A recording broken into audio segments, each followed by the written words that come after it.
mbadde manyi twagigemye twagikomezza. Biri abiri munnya abayimbi mubaleke bayimbe.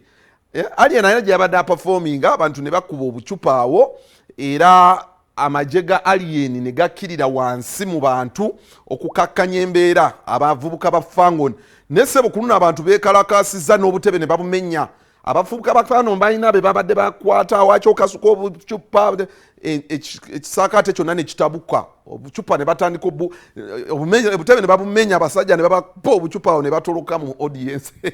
embeera yabadde yansasage nnyo soke tulabe embeera bwe byabadde wano then tulyoke tusumulula emboozi endala.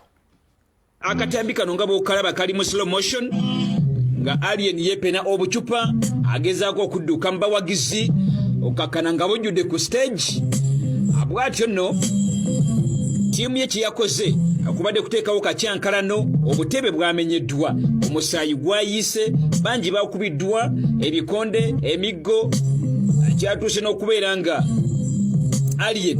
yamaze dakiika eziwera mu 30 nga alinda embeera edde mu nteeko era omutegesi yatuuse ekiseera najja ku stage akakkanye abawagizi abadde boolekeza omusajja obucupa wabula ng'abawagizi bakyeremye nga bagamba tebayinza kukkiriza jjogo ly'abasajja ba Fangoni akujja kubabbira mu kitundu kyabwe.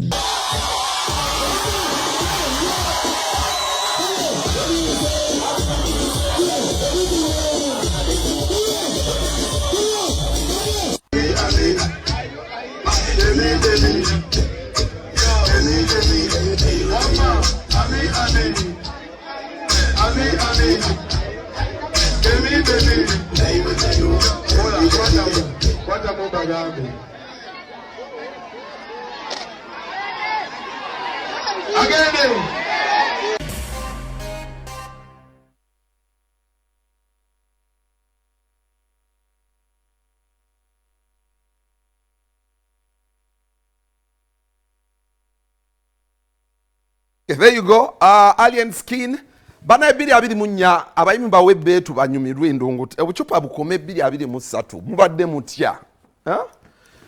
kale bwe tuvaayo eyo bawazari gwe bayita Shakibu yabiddwa over the weekend era waliwo akatambi